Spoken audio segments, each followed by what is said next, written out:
BRICS jedhamanii feeramuun Itoophiyaa kun jijjiirama guddaadha. Akkasumas immoo hidha Abbayyaa yookaan guutiinsa marsaa afuraffaa kanaan wal qabatee dhiibbaa gurguddaa keessa Itoophiyaan dabartee bishaan kana guuttee humna elektirikii maddisiisuu danda'uunsi ijaarsa isaayyuu parsantaa 90 irraan geessee amma waggaa kana keessatti yeroo gabaabaa keessatti akka xumuramu itti deemamaa jiru waan guddaa. Hundaa ol immoo nageenya fiduudhaaf hojiileen jalqabaman marii biyyoolessaa biyya kan keenya keessatti gaggeessuudhaaf waggaa lamaaf qophiin godhamaa ture. Bara kana yeroo itti marii biyyoolessaa qabatamaadhaan gaggeessuudhaaf hojiitti galamu ta'uusaadha. Biyya Itoophiyaa yoo jennu biyyi qabnu biyyuma kana biyya lama qabu namni.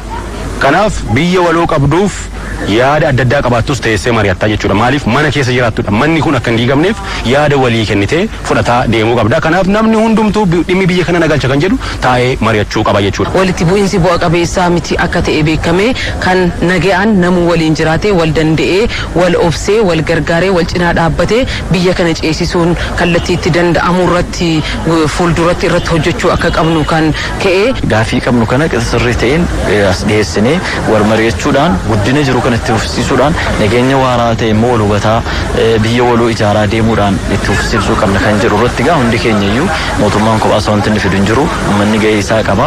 Marii biyyoolessaa kanaan tokkoffaa nageenya biyya keenyaa mirkaneessuu keessatti hundaa ol hirmaatee gahee isaa baachuu qaba kan jedhuun qaba. Mootummaanis humnoonni hidhatanii Oromiyaa keessa socho'anis uummataaf jedhanii lamaanuu taa'anii mari'atanii mariin marsaa lammaffaa Taanzaaniyaatti gaggeeffamu kun itti fufuun baay'ee barbaachisaadha. As keessatti hawaasni keenya immoo deeggaruu qaba. Hiyyummaa caalu hin qabnu waan ta'eef hiyyummaa kana maqsuudhaaf hojii nurraa eeggatu kan hojjennu ta'uu isaa tan kaasuu barbaada jechuudha.